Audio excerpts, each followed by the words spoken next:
Yo, what's up? I just watched episode 6 and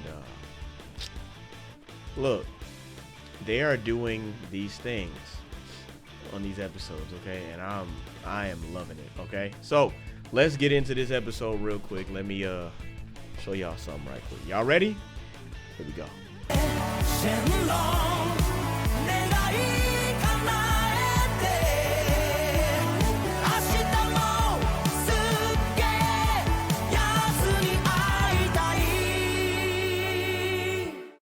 All right, so let's start with the big reveal, right?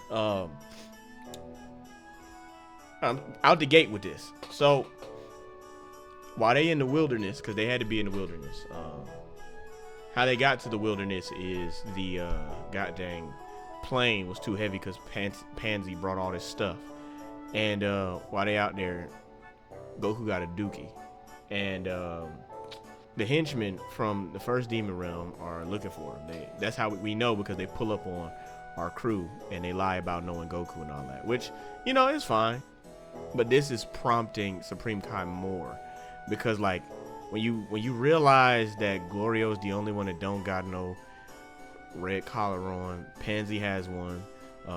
Pansy notes while they're camping out later because they can't, you know, get a hotel in it because she hates that. She hates the idea that they couldn't. She notes that you look like you from the third demon realm. When she talking about she talking about, so how you get to be in the first one. He's like, I did some work for somebody.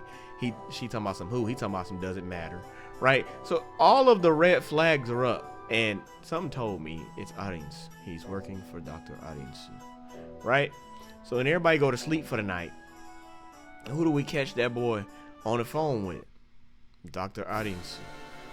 It is the picture of Arinsu from when the trailers first came out, and she was in that room and everybody thought she was an angel. Which brings me back to lineage.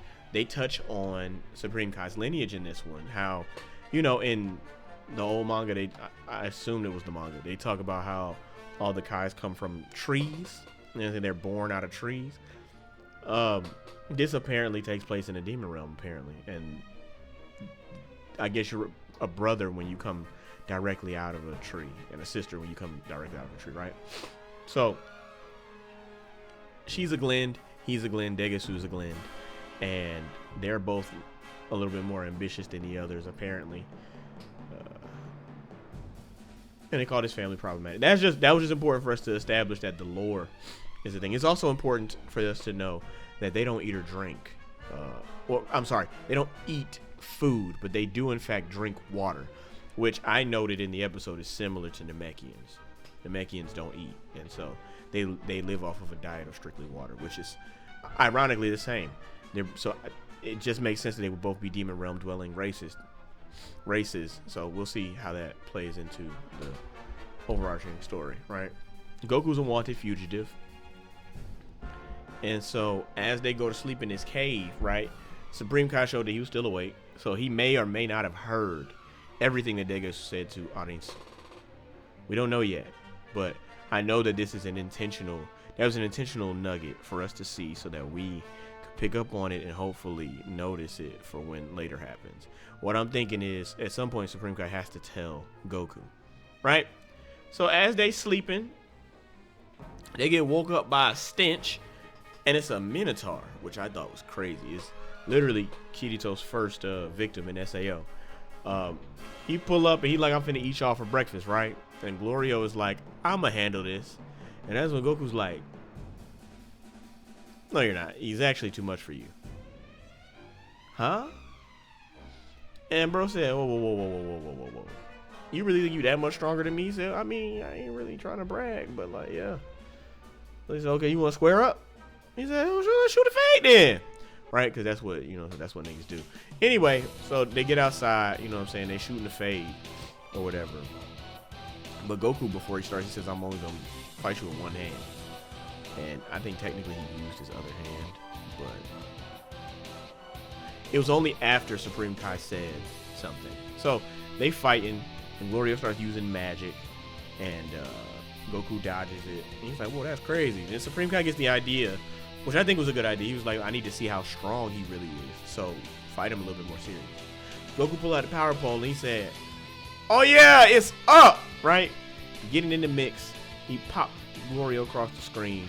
Glorio shows that he can use more magic finger moves with his little whip. He whips the power pole out of his hands and then he charges up some heavy shiznit, right? And this is when we get the moment of the episode. Go! Go! Yeah! Yeah! He's something different. He's different. Stop playing with him. As y'all can see, I was losing my mind. Goku the Super Saiyan. Oh man, I'm so glad. It seemed like it was tougher for him to do or reach, and he wasn't sure about whether he would be, because after the fight is over, he remarked, you know what I'm saying, that he's glad he could do it as a child. But after that happened, you could see Glorio like was visibly like, oh okay, he got me beat, like it's over with. But he still fires it, and then we get that shot from the trailer where he chops it with his fingers, and I just thought it was amazing. But I think this is the thing that they needed to show, like, Goku is exactly who we said he was. Like, Goku is who y'all think he is. So we got a chance to liberate us, but Glorio obviously has something else going on. Then we go back to the lookout, and I was wondering how they were going to do this, because it seemed like Bulma fixed the ship, and so it would seem that there would be no need for the other guys, or at least there would be, but then they would still fail to get into the demon realm because the other guys wouldn't be there, right? So then, as they're getting ready to leave, the ship break down. I thought that was crazy, and so it's like the problem solved itself in a way, which I also don't necessarily like, because Bulma being able to fix anything was like, I believe in this, and so maybe she just needs a little bit more time with demon realm style vessels in order to make something that can travel like that. But all in all, it was a solid episode, man, and we got that nice little Gloria fight. It wasn't as crazy animated as other people might suggest. Like, I think some of the other fights in this were better animated, but I think that we got some time. You know what I'm saying? We got time. We're gonna get into some of the heavier choreographed fights and the better, strong, long drawn out fights. But let me know what you guys think about the episode. Is there anything that I missed lore wise that we needed to cover in this episode? I don't think so. I think I got pretty much everything, all the highlights. If you haven't seen all the episodes, please go and watch it. It is a fantastic show. We are enjoying it. But that's it. It's Comics Corner. I'll see you guys in the next video. All right, we out of here.